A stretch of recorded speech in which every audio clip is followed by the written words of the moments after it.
Tuesday the 24th, we're allowed to have energy now because Peter Apple's back. How exciting is that? Yeah, I heard that little shtick at the beginning of you and Arm's episode yesterday, which I actually did think was kind of funny because I know I can be annoying with all my positivity and energy, but that's just who I am. I bring the noise, I bring the fun, and I just love baseball, and it comes off on the podcast, Jack. And if being so negative is such a bad thing, then I'm a bad thing. Then sue me, right? Then sue me. No, man, I love the positivity. Let's roll with it. We're going to welcome Aram on again so you can confront him. We're going to talk about his breakout pitching prospects, which he posted on justbaseball.com. We're going to have some fun before we bring Aram on, though. We're going to talk about the current state of Major League Baseball. Current events. Current events. Number one, I'm sick right now. I'm COVID negative, but I'm super congested. I've got a cough. I've got like the muscular pain. Like, I just don't feel too hot, so I want you to view this podcast as my flu game. As your flu game. Okay. Jordan. What year was that? Was that 96? Shit, I don't know. I'm supposed to be a Bulls fan, right? Baseball guys, obviously. Even Baseball though you're guys. Literally from Chicago. It was in the 90s for sure. For sure in the 90s. It was not the 80s. Absolutely not the 80s. It was the 90s. Let's talk about the t-shirt that I'm wearing right now because our friends at Breaking Tea hooked us up, and I've got the Fastball Freddy tee on. Look how fire that is in the clock, and everything clocked it up to 100. I don't know if our boy Freddy is really throwing 100 miles an hour, but he's in the mid-90s, and he remains one of the best pitchers in baseball. Just like we said at the beginning of the year, Fastball Freddy, I love it. No, you got to wear the moment, right? Yeah. Now, here's the problem with me. These are all new shirts. I got 7 shirts in the mail from Breaking Tea. They hooked us up. But then I had to FaceTime my mom. And I said, Mom, I got 7 new shirts. 2 are a reddish hue. The other 5 are like navy, gray, blue. How do I wash these? Like, can I wash them together? We were talking about this earlier. I think... See what I do. And you wash them before you wear them. I wore them straight out of the packaging. Damn. And then what I do, see, I've gotten away from drying anything of value. Yeah. Everything is hung up. Wash, quick tumble. Okay. Back to the hangers. Because the drying is what screws up all my clothes, makes everything wrinkly, makes everything little, everything hot. That's my shtick. What's yours? That's yours.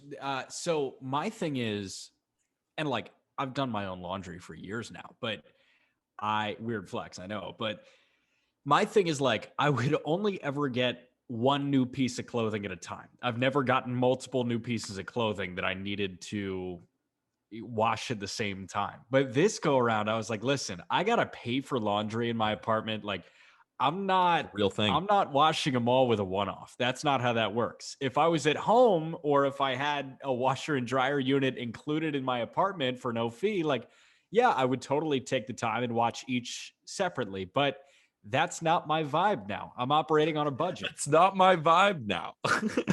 No, I mean, listen, man, I'm a young 20-something kid living in a studio apartment. Like, I need to be able to wash this economically. So yeah, I just threw it on cold and I let it ride. Speaking about economical, non-economical things, Jack McMullen, I'd like to introduce you to something I've heard.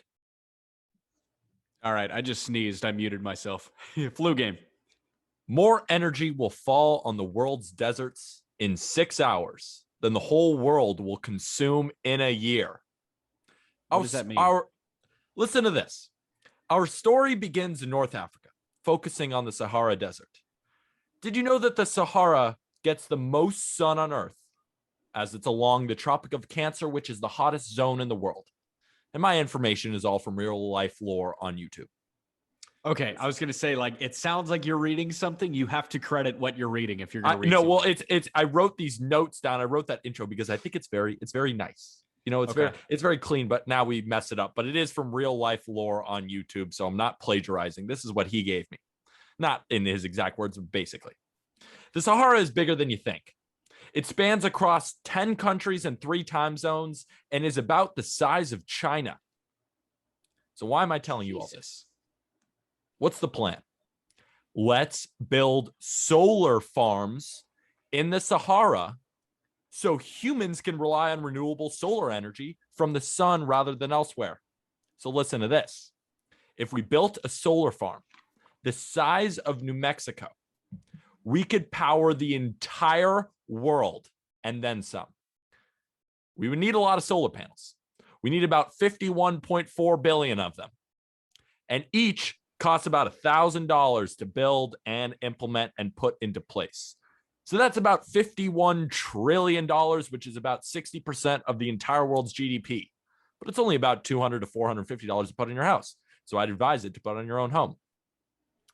But the infrastructure, just getting it to the Sahara, there's no infrastructure to actually get the massive amounts of supplies to the Sahara that we would need to accomplish this feat.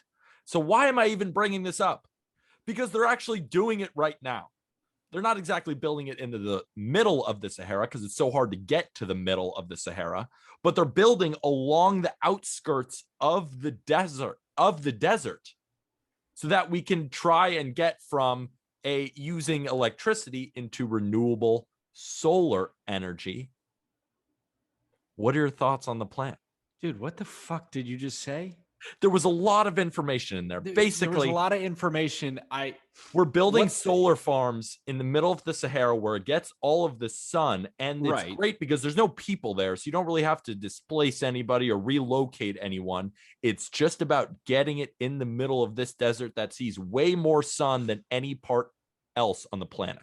Listen, man, I'm all for recycling and trying to reduce my carbon footprint. Like, I understand that. What I don't understand are the intricacies of trying to get that solar energy from the Sahara if this were to be developed into somebody's home, say my apartment in Fort Wayne, Indiana, right? I've got no idea how that works. I also don't really understand. I feel like you were all over the place with that description. So what's happening? Are they starting to build solar farms on the outskirts of the Sahara? Here's how I don't feel like I was way over the place. Here's how I went. It went from the Sahara, understanding how big the Sahara is, that's about the size of China. It's massive. Sun comes down on it. The sun comes down on it a lot. What it would take to fuel the entire planet's energy resources is just the size of New Mexico in the middle of the Sahara, full of solar panels. That would change the world as we know it. And it wouldn't take over the entire Sahara. It would just be a small portion of the desert. That's why I'm saying it is possible. And then they're also doing that around the Sahara to start to build a more renewable energy source. I think it's very interesting. Maybe I was all over the place. I was leading you through the bullet points. And it's super expensive to do it. It's about 60% of the world's GDP. Okay. How far is the U.S. in debt, though? It's in the trillions. It's in the trillions. So people have trillions of dollars, and you don't have to build one the size of New Mexico. What about half? How about half the world? Right, like that's fine. I'm just saying it's possible. It is possible. Nobody's talking enough about it. So maybe the next thing that I got to dive into that I bring to the pod is like, I don't understand how the U.S. is, X amount of $1 trillion in debt. How we're ever going to pay that back. I feel like we just kind of make up money, right? I don't know where the debt goes to. I don't know where I don't even know. Yeah. Who are we going to pay? How do we pay? Like, can you Venmo? I don't really know how that's going to work. You want to stick to baseball because obviously we're idiots about everything else. Yeah. Let's just get back to baseball. The stuff we know best. Let's talk about the Padres and the Reds because that is entirely changing the National League wildcard conversation. It is already entirely flipped. The Reds are in the postseason if it were to end today. The Padres are out. And oh my God, how about that development? How about that freaking development? And you know what? I mean, makes so much sense. Remember, we were talking about just on the surprise episode, the fact that Fernando Tatis Jr. literally changes the identity of this team. Yu Darvish has been hit or miss. Blake Snell has not been good. Joe Musgrove has been great, but like the Chris Paddocks of the world, the bullpen games that they're throwing out there. So the pitching isn't there.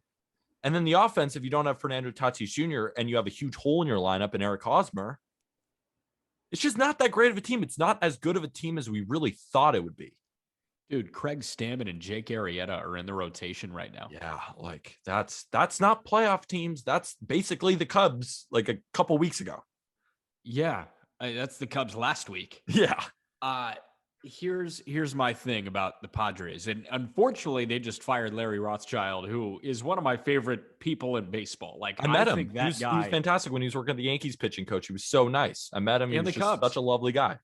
Yeah, the Cubs, Yankees. I mean, this guy was the gold standard of pitching coaches. Everybody looked at Larry Rothschild and said, "You are the guy when it comes to pitching coaches."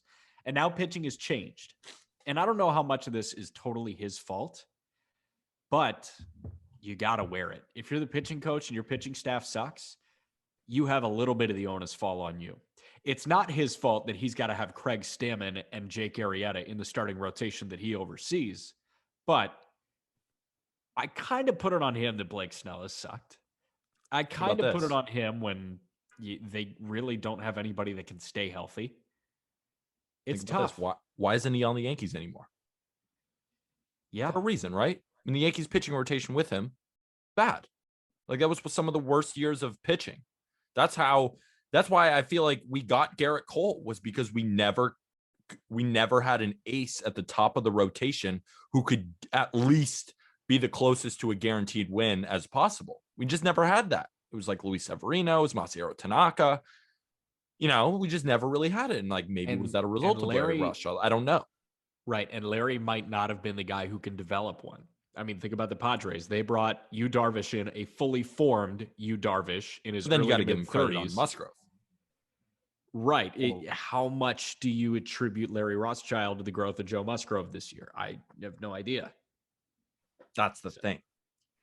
I don't know. Shout out the Reds, man. I mean, their pitching is hitting its stride right now. Luis Castillo looks like a new guy after the All-Star break. Luis Castillo, Sonny Gray. I mean, even Vladimir Gutierrez, their rookie starting pitcher, he looks great too.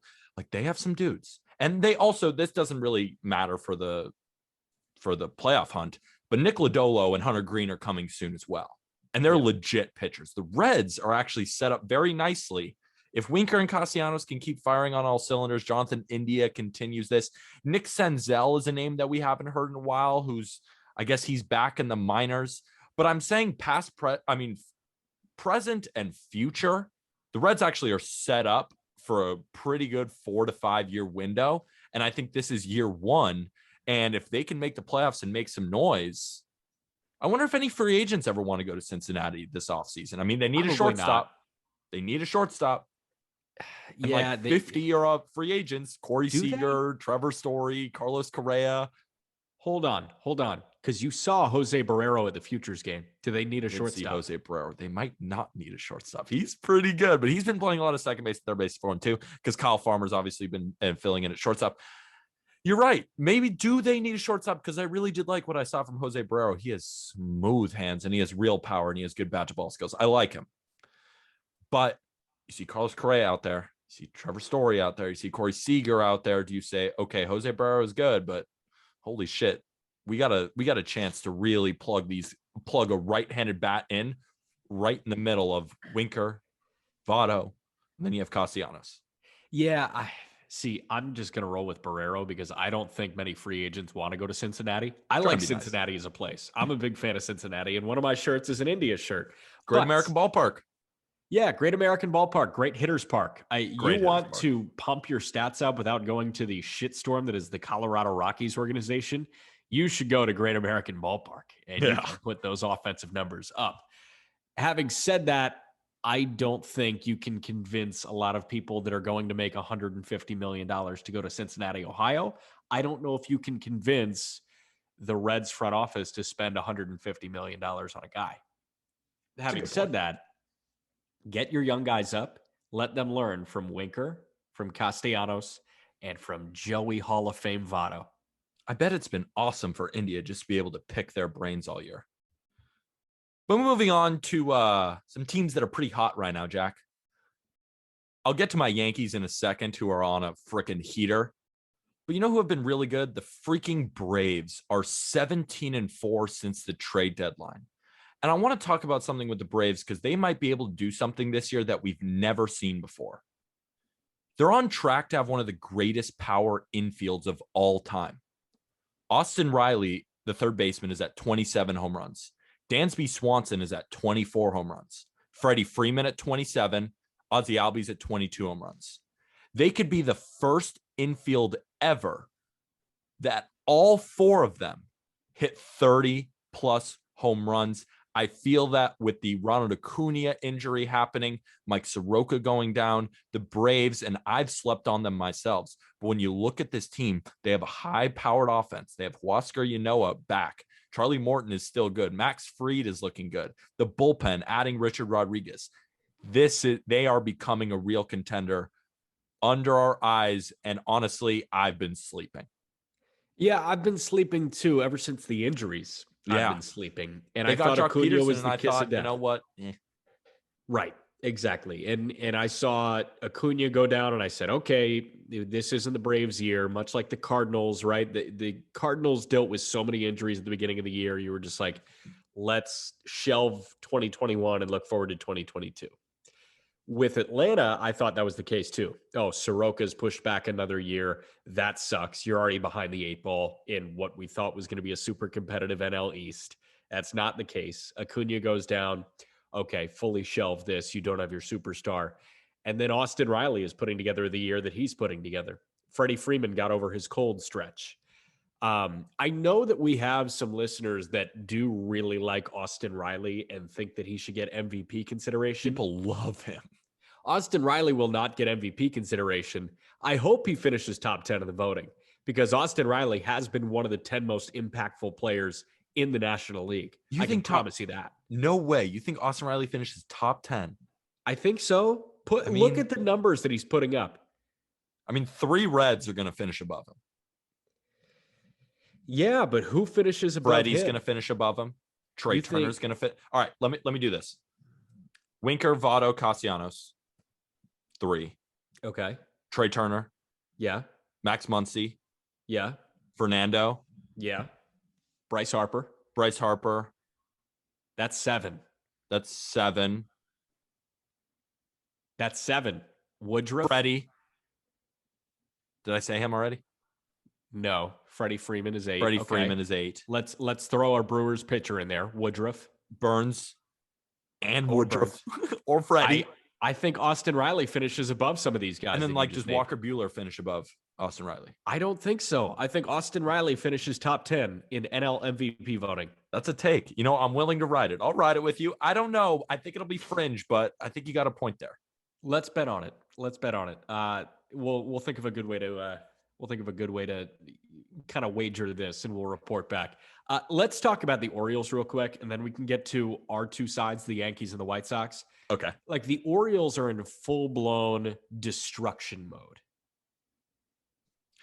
The Orioles in 1988 started their season 0-21. Yeah, there was actually a good children's book written about that. I'll find the title. And Ken Rosenthal wrote a great piece in The Athletic on the Orioles and their rebuilding and tanking and all that kind of stuff with the new proposed floor, the tax floor, the salary floor, and the all that different stuff.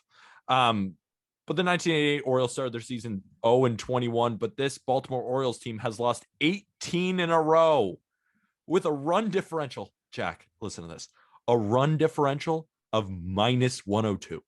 That's horrible. In 18 games.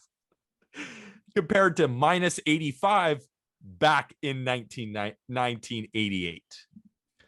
But it's funny, right? The Orioles won the most regular season games from 2012 to 2016. Baseball is so cyclical. Teams like this will go often through rebuilding phases. I mean, right now, Baseball America ranks them as the second best farm system in baseball. According to Ken Rosenthal, that's the first time in the history that it's been ranked by Baseball America that they have been that high. So the rebuild is working, but they never win and they're tanking like crazy. Yeah. I mean, the lack of talent and the lack of commitment to getting talent for them, I understand that they've got that top farm system, but it's going to take 4 years for it to flesh out into anything. when Adley Rutschman, Grayson Rodriguez, and DL Hall and Jahmai Jones are up next year, that's 4. Gunnar That's Henderson. 4. I don't know when he's coming up. Probably a couple of years. Not next year. Yeah. Maybe the year after. But when those 4 are up next year, this team doesn't get any better. Like, even with Adley Rutschman on the field, there's still a top 3 worst team in baseball. You think so? Even with all those guys in? They might be. Yeah. I mean, think it sucks, so. but it might be true. If you think about it, Trey Mancini, Ryan Mountcastle, John Means, just, God, he's disappointed me. Loved him so much, and then he just got rid of his sticky stuff, and now his ERA is almost at 4. It's just like, God damn it, John Means. It's tough. Like, that pitching staff is just no good. And even when you add G-Rod and DL Hall, it's still no good. And they're going to need years to develop. I mean, even I think of a guy like Matt Manning for the Detroit Tigers. Yeah. ERA close to 5. We both think that he's going to be good. But there comes these seasons in a young pitcher's career where they might have an ERA near 5. Doesn't mean they're bad, but it might be a couple years of this with the Orioles where you have guys who you're trying out who are all in their infancy, all with 5 ERAs or striking out 35% of the time. Like, they may have half their starting rotation and half of their lineup dealing with those sorts of problems for the next 2 years after this year. Yep. And then even then, you're going to have to get guys in like Gunnar Henderson, like Colton Cowser, like Heston Kjerstad, whose development has been delayed a little bit. You're going to have to wait on those guys too. This is a compounding issue for the Orioles. They are constantly going to be waiting for people to get legitimately good by year 2 or year 3. And when does this happen? I don't really know. Like, you can be young, you can be mysterious for a little bit, but you got to figure out a time to get good. And another team that's completely fallen off the cliff. I mean, Jack, the New York Mets suck right now. They're 7-16 since the trade deadline. They went 2-8 against the Dodgers and the Giants, and they still have 3 more games going up against the Giants.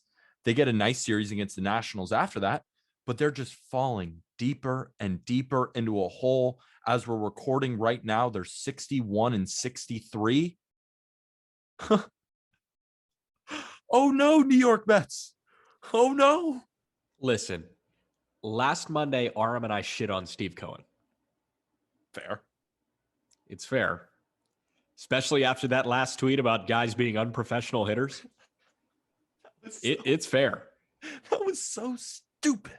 It was so stupid. It was a shit guy move. It was like a guy who just figured out OPS. No, it was a guy that just figured out that he owned a team. Like someone just told him, hey, remember you own the Mets? That was the dumbest shit I've ever read on Twitter. What? There has been some dumb shit. Yeah, by world leaders I've seen too. Yeah. But here's my thing about Steve Cohen. And Aram and I said this a little bit. Steve Cohen is not a guy who should be voicing his opinions about baseball. He almost acts like he's the GM. Yeah. And he's not. He's not. He's not the GM. He's not qualified to be a GM. He will never be in a GM role. He is the owner. He's the one that forks over the paycheck and hires the GM. If you want to get better, hire a GM. I wonder what it would take to get Theo Epstein out of Major League Baseball and back into a front office. Oh my God. Theo Epstein would never join the Mets. I mean, if Steve Cohen goes into Theo Epstein's office and says, here's $200 million over 10 years. No, shut up. Like that's no. What up? Because it's never going to happen. What up? I'm realistic. I'm realistic right now. You don't pay a GM any more than what, $5 million? I feel like some GMs in baseball are making have $100 million contracts, or at least close to that. Oh, shots. I bet Brian Cashman makes like $10 million a year. How do we not know this? Let's see. Top 5 highest paid GMs in Major League Baseball. Okay, here we go. This is a little bit late. This is 5 years ago. Okay, here we go. The highest paid GM in Major League Baseball in 2016 was Brian Cashman at $3 million a year. I bet it's newer. There's no way. But it's not 10. It's like 5. I'm going to see what Dave Dombrowski for the Phillies makes right now. God, Dave Dombrowski's salary makes wrong. Oh, okay. He signed a 4-year, $20 million contract. Yeah, so 5. 10 years, $200 million for Theo. Shut the fuck up. Just shut up. God. All right. Mention your Yankees real quick, and then we'll get to Aram and his breakout pitching prospects. The New York fucking Yankees are back. They're 19-4 since the trade deadline. Yankees pitching since July 4th. This is all courtesy of my boy, Jake Graziano, another contributor to Just Baseball. He cooked up a couple 6 stats that I want to read off to you right now. Yankees pitching since July 4th. We got a 3.63 ERA. That's 4th in baseball. We got a 3.81 FIP. That's 5th in baseball. And we got an 18.1 WAR. That's 4th in baseball. How about the bullpen? The bullpen ERA since July 26th, 2.72, 4th best in all of baseball. Guess where the Red Sox are? 5.40, 7th worst in all of baseball. Since July 27th, the Yankees are 21-5. The Red Sox are 8-16. The Yankees went from 9.5 back to 2.5 up in that span. And now, Jack, the Yankees are a half game above your Chicago White Sox. What do you have to say now? I have to say that you guys spend a lot of money. I don't know. I get it. I understand. And I know that the White Sox got healthy only to see the Yankees do this. The Yankees are on a crazy run that's not sustainable right now. No. And the White Sox haven't looked their best over the last week or so. I think once everything kind of evens out, the Yankees and the White Sox are going to be a very similar spot record-wise. Yeah. Who matches up better in a playoff series? I think the White Sox. It's going to be close. Because Garrett Cole versus Lance Lynn, game 1 is going to be sick. And it's all about games 2 and 3. It's going to be who wins between. I mean, it's all about also Yankees got to get Kluber back. Got to get Sevy back. Tyon, Monty. There's a lot of moving pieces. Everything after 1 is up in the air for you guys. It's true. For the White Sox, game 1 is the probable AL Cy Young winner. Game 2 is the guy that's going to finish second in AL Cy Young voting. Garrett Cole might beat them both, though. I don't think so. Not over yet. I don't think so. And but then I think those will be the top 3. Right? And then game 3 is Lucas Giolito, who we thought was a bona fide ace coming into this year and has ace stuff. Just don't let Liam Hendricks come in against the Yankees. But if they go with a 4-man rotation, then you can throw out there Dylan Cease. Yeah. How about Michael Kopech? There are options. Do not throw Dallas Keuchel against the New York Yankees. That's one thing you can't do. Dallas Keuchel might be left off the playoff roster at $19 million a year. No, he'll be on the roster. I just don't know what he's going to do. He might just sit there. We'll see what happens. Like a good veteran back there. I think the Yankees have a real shot. I think right now they're the 4th best team in the American League. The Yankees also have a breakout pitching prospect that Aram Layton thinks can be a star in the show, and we welcome Aram in now to talk about those pitching names you've never heard of, but it'll be cool once you learn their name. All right, long time no talk, Aram Layton. It's been about 24 hours, but good to see you again. You and Pete are facing each other for the first time since we called Pete overly optimistic for Mondays. Yeah, well, it's Tuesday now. Yeah, talk to me about that, Aram. I got some beef. What's up? I'm too positive. I'm too much. What's up? What? Well, I think it's a bad day. Everybody hates Mondays, and you're just always happy. So, like, when I'm not happy, it's like, what's wrong with me? But I realize a lot of things. But I don't want to be reminded about that. Like, I'm all slow and tired, and you're just like, hey, Aram, I've been up for 6 hours, and I just rolled out of bed. And I mean, I'm the iced coffee guy. I already had 2 today. I'm probably going to have 1 later because I got some work to do later. I wake up at 6. I get my stuff done. I'm an early riser, but I got to go to bed at I go to bed at 10:30. I went to bed at 11 last night. What kills me about that too is, and I think Jack gets these texts, and sometimes he's asleep too, but I just do these either deep video dives or deep stat dives at 2 a.m. And I think 2 a.m. today, I guess technically, I texted both of you guys, Alec Burleson is really good. And I was just doing a huge dive on him. I want somebody to talk to, but you're not awake. But the thing is, I'll text you, I'll realize it's 7:15 and I'll be like, what do you think about this guy? Oh, I'm well in my REM cycle at that point. You're in the REM cycle. Yeah. Okay, so fine. Alec Burleson is good. How about Edward Cabrera? This is your birthday, pretty much. Yeah, it's probably better. I'm really excited, and it'll be more of a celebration for me just because he's somebody that I've been waiting on for a while. I've always maintained that he's better than Sixto Sanchez.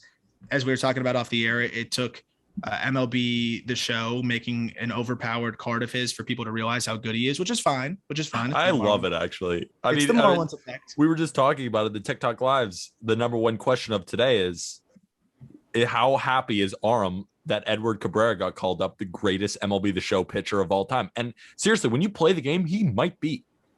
He's disgusting. He carves me up, and I'm just happy about it, which is great. But the thing with him is his changeup is elite, like 70 grade changeup, fastball that can run up to the upper 90s, and also a great slider. It's like he's got it all. He's 6'5". The command has been strong up until he got the call to AAA, and I think the tighter strike zone, because they always say right when you get to AAA, that's where the zone really shrinks. And I think he's battling just a little bit with the command there, but I think the Marlins are like, hey, he's fine.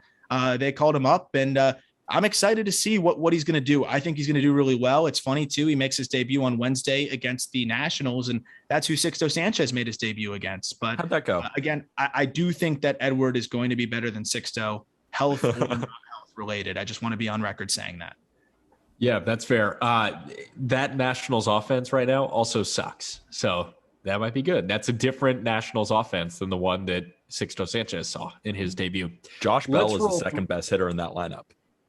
Yeah. Let's roll through your breakout pitching prospects, because that's why we have you on right now, right? You can find the article at justbaseball.com. You highlighted what? 4, 5 guys? 1, 2, 3, 4, 5. You highlighted 5. We're going to roll 1 through 5, starting with a former Yankee farmhand, Glenn Otto. Talk to us about him, because he went back in the Gallo deal. Yeah, so I wanted to do even more, but I went so in depth on these write-ups, though. Definitely check that out if you all like that. Like, I watched full starts of these guys just to make sure I wasn't missing anything. And Glenn Otto is one of those guys that I really wanted to watch a full start of, because as I've maintained a bunch of times, the Yankee system has made more strides in terms of all of their prospects just making a huge jump than any other system in baseball. And Glenn Otto's maybe the poster boy of that. Besides Volpe, on the pitching side, he's the poster boy of that. You could say Luis Gil, but he was really good before that. Otto had really been somebody that we don't really know what we were going to expect from a lot. Really expected him to be maybe a reliever. He made a majority of his collegiate appearances at Rice as a reliever, but now comes out this year and deploys a slider, which he had never really thrown before, and gave them a distinct third pitch. And that slider is already his best pitch. It's nasty. It is a wipeout. He can go to lefties with it. He can go to righties with it. And the fastball is actually ticked down a little bit, which generally is not a great sign, but it's because he's commanding it so well. High spin pitch. He gets swings and misses up in the zone. He spots it up, glove side, arm side. I've been really impressed with him. I don't think he's going to be an ace, and I think the Yankees knew that. I think the Yankees know what they traded away too. They went and got Joey Gallo, but the fact that they were able to get a trade piece out of somebody that coming into this year was really somewhat worthless. No offense to him. That was a really, really good outcome for them. And I think the Rangers have a back end of the rotation piece for the next several seasons. And I think he's big league ready, honestly, right now. Before we move on to a really young prospect for the Marlins, is there any concern there that Glenn Otto is 25 years old and still in the minors? Do you think that this is the ceiling now and this is what the Rangers are going to get? Or do you think he'll get even better? I think that's a great question, because I really believe that he's that like exception kind of, because at 25 years old, you're like, okay, this guy needs to be in the bigs by now, right? But he missed 2019, most of 2019 with injuries. And then you have the 2020 pandemic. That's 2 years gone right now, right? So in terms of his pitching age, he's more 23, 20, going on 24. And we're probably not asking this question. So I think you got to look at him as maybe one of the perfect examples of a victim of the circumstance. And I think he's made up for lost time and then some. And it sucks a little bit, given that he's going to break into the big leagues at maybe 26 years old. But I do think he's going to make up for lost time and be extremely polished when he gets there. Also, the fact that he just implemented a new pitch this year makes me feel like he's still going to have a lot more development to be had.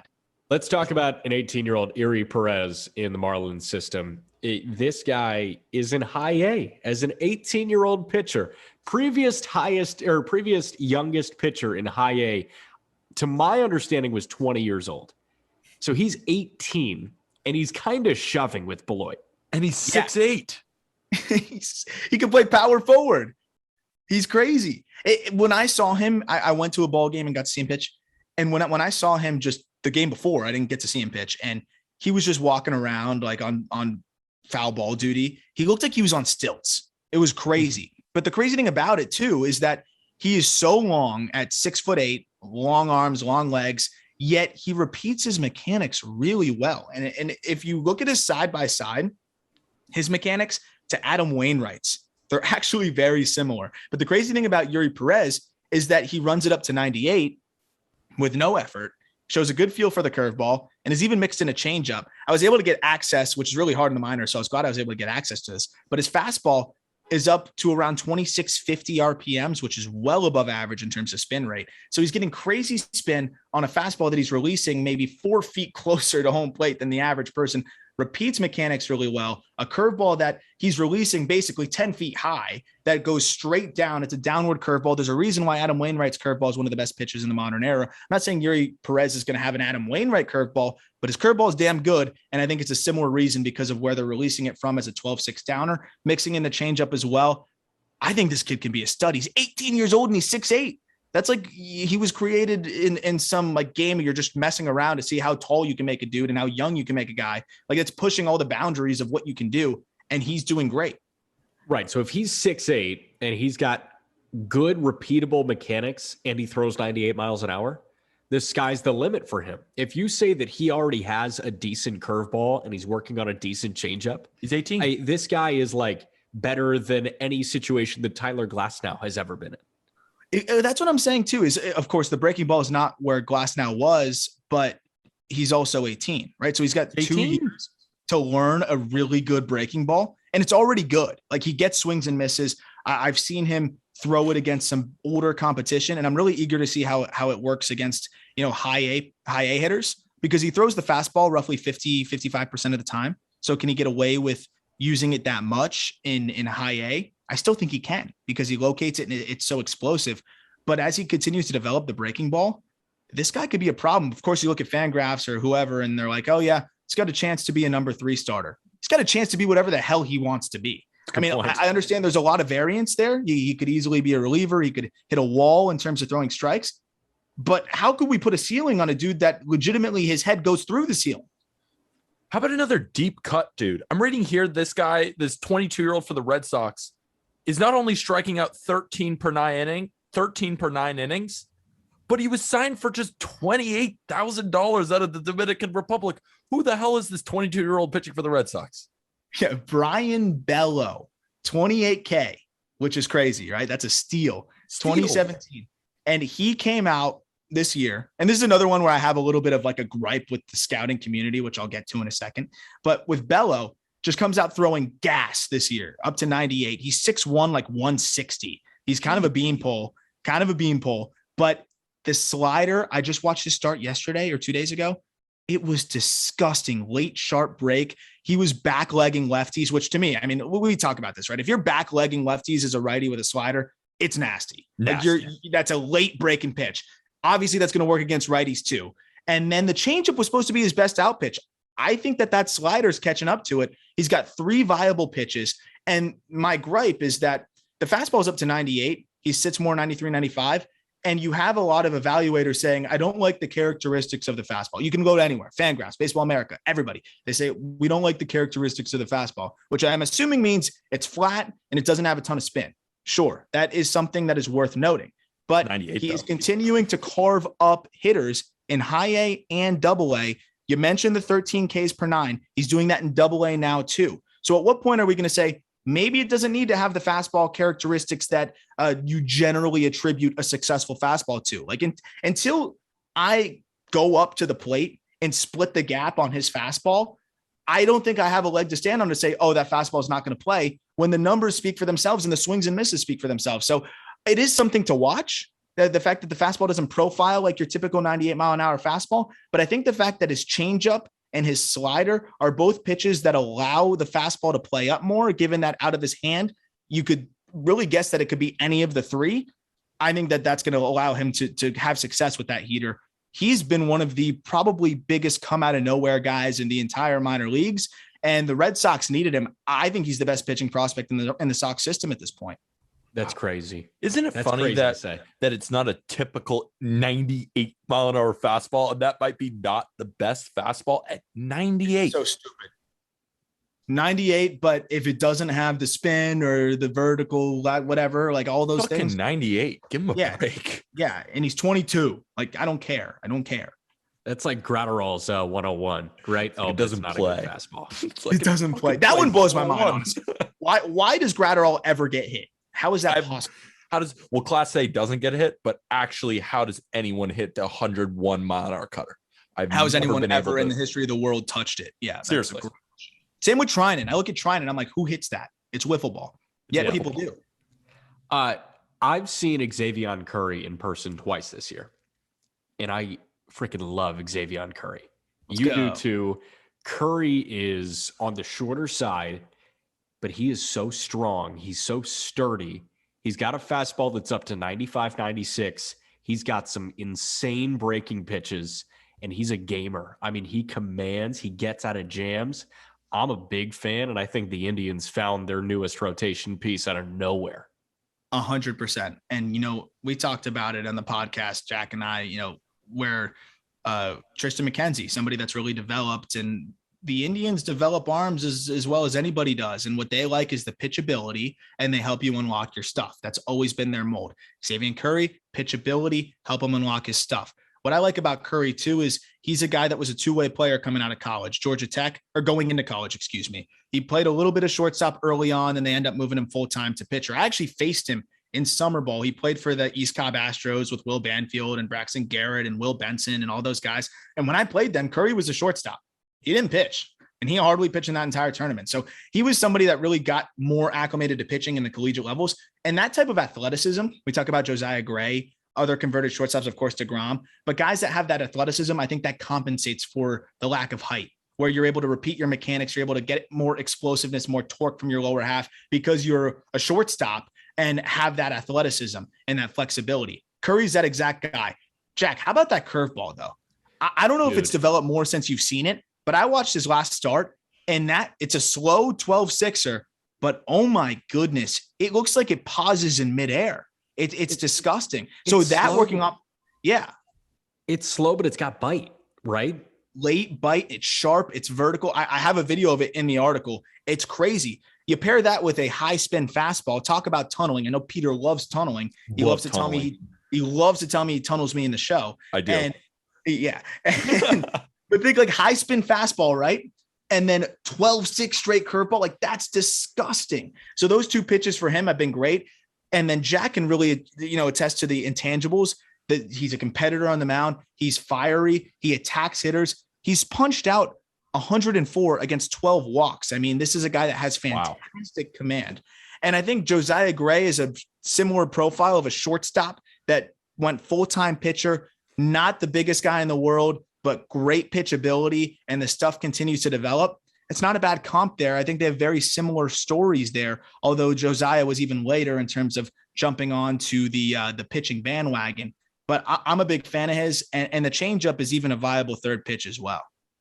Yeah, and I think Curry's as good. I think Curry is as good a situation as Josiah Gray was in with the Dodgers, right? Because the Dodgers are the gold standard at developing guys, and Josiah Gray broke in with the Dodgers. The Indians are the gold standard at developing pitchers, and Xavion Curry is likely going to break in with the Indians. They will never be sellers. They're not going to sell a guy like that. He will come up, he will push through, and he will be a rotational arm for the Indians or the Guardians, because he's not going to come up this year, and he's going to be really solid right away. So I think Josiah Gray is in a great spot. We've got one more guy to hit. You love Matt Brash. I'm all in on Matt Brash. A little spoiler alert. I've executive ordered him into the top 100 list that we're going to be putting out soon. Brash, the Mariners have also done a pretty good job of developing arms, right? And they've done a really good job of drafting. And the Mariners have one thing that they really like, and it's low release points. For whatever reason, their data shows that low release points just seems to miss the barrel frequently. Matt Brash throws from like a 3/4 arm slot, but he came back this year. Another player drafted in 2019 in the 4th round, had only pitched 5 1/3 innings in the minor leagues due to injuries and then the pandemic, then comes out with just crazy stuff, 94 to 96, topping out at 101 with that 3/4 arm slot where he hides the ball so well. And it'll just get in on you. The 3/4 arm slot with arm side run. So it's running away from lefties. So you have this arm side run away from lefties or in on the hands of righties. And then his best out pitch is a slider, which he releases from that same 3/4 slot. And it has crazy bite. I talked about how Bello can back leg guys. Brash back legs guys as good as anybody I've seen in the minors outside of the elite pitching prospects. It's crazy how much bite he gets on that. Because imagine you're a left-handed hitter and you're watching a changeup fade away from you, a 2-seamer, like 4-seam fastball that has that arm side run away from you. You're starting to dive over the plate, and then he throws this sharp late-breaking slider in on your back leg. It's not a coincidence that he actually has reverse splits. Lefties have hit just 125 against him this year with a 35% K rate. Righties, not that much better, 224 with a 35% K rate. But the fact that he has success against guys from both sides, he mixes in a changeup from that same arm slot that he's comfortable going right on right with too. The stuff's electric, health dependent. Really, that's the only thing that I think can hold Brash back here. I think he's got as much upside as anybody that we talked about here. And I think he's actually sneakily a top 100 prospect and maybe as much helium as any prospect in baseball right now, pitching wise. So the Mariners farm system is freaking loaded. I mean, you look on the mound, Emerson Hancock, and then you got George Kirby. And then in the majors, you have guys like Chris Flexen. Who else? Logan Gilbert, another arm like that. Where does Brash kind of fit in that? Do you think he can be as good as maybe a Logan Gilbert or George Kirby or any of these guys? Or do you think he's maybe a step behind them? I think personally, I think Kirby is kind of in that. I know we all agree on that. Kirby's like up here. Yeah. Gilbert's up there too, in terms of what he's done in the big leagues now. I was a little bit skeptical on Gilbert. He's really impressed me in the big leagues. I think that Brash is encroaching on Hancock range when it comes to the stuff. Hancock has youth on his side, but I would argue that Brash could easily be in that same realm as Emerson Hancock when we talk about, after maybe a month or two into the season next year. I wouldn't be surprised. To me, the stuff is comparable. I would argue that Brash is more deceptive and the fastball is less hittable from Brash. I wouldn't be shocked, and this will be my hot take that we'll end with, if Matt Brash ends up being a better pitcher at the big league level than Emerson Hancock. Wow. I'm super high on Emerson Hancock, so we'll see. I just subjected myself to maybe a huge dunk fest on me in about a year, but I think both will be great. I think Brash could be better. Shit. Okay. Pete, you got anything else to add? Mariners fans have got to be just ecstatic for what the future holds. I mean, their farm system is loaded, and then there's just these diamonds in the rough within an already electric farm system. I know the Mariners have had some troubles. They traded away Kendall Graveman, their best reliever, after the Astros series. But yet, they kind of do know what they're doing. Dipoto knows what he's doing. Jerry Dipoto knows what he is doing. So he might not have connection with the clubhouse whatsoever, but he knows at all. But he knows what he's doing. He's not just building a fantasy team. Like I know that came out. A lot of the Mariners folks were saying, mostly fans, but he knows what he's doing. He got Diego Castillo 5 years of control for a half a season at Graven. Like plans are being made. Hey, really quick, Aram, before we go, Peter and I just took a moment to take a dump on Steve Cohen. And I know that you kind of like taking dumps on Steve Cohen. We did it 2 weeks ago, and then that was before the unprofessional hitters tweet. So take a dump. I'm going to let you, join in on the dump fest. Yeah. So I'm actually going to Mets Yankees. My mom's coming up. She wants to go, and we're going to go to the ball game. And I'm hoping that Cohen will be there. I just kind of want to just watch him exist. But I envision him just pacing anxiously in his living room every time the games are on. And like Peter pointed this out in the chat, like the tweet looked like someone just taught him what OPS was. I could imagine him just like pacing back and forth, just screaming out things that just make no sense in terms of baseball. Like I think he's a baseball fan. I don't think he really knows the game. And that's all I really wanted to say on him is I've changed my tune. I'm going to welcome the Steve Cohen baseball tweets because I know if he does it enough, he's going to expose himself as like a novice level of baseball knowledge and more of the hedge fund guy that he is. Like to act like he knew what Kumar Rocker like projects as and whatever. I don't make bad investments, blah, blah, blah. Nah, shut up. But I am here for more tweets because I think Cohen will tweet some stupid shit about baseball that makes no sense. And I'm going to love it. Right. He's also the one not making decisions. Yes, not at all. So to be like, I don't make bad investments. Were you the one deciding on Rocker there? Was Steve Cohen in the war room there making the calls? They're like, hey, Steve, what do you think about Rocker? Like, no shot. No because also Steve Million could throw $6 million at whatever he wants. And that's what Kumar was asking for. And so and they didn't sign him. So it definitely didn't have anything to do with him. No shot.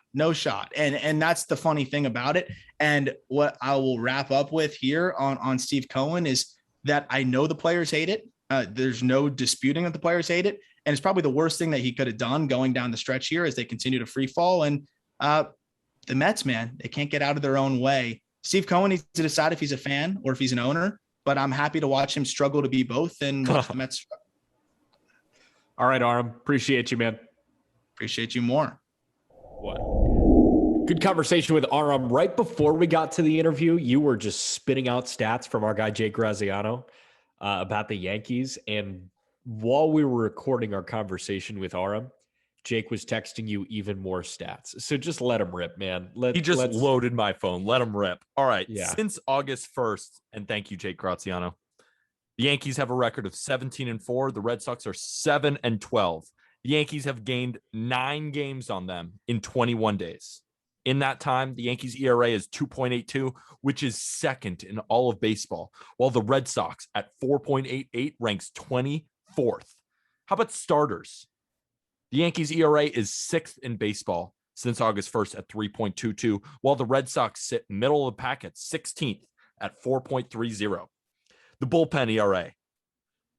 Yankees 2.27 ERA, while Boston and that ranks them 3rd, while Boston sits at 5.64, which ranks them 24th.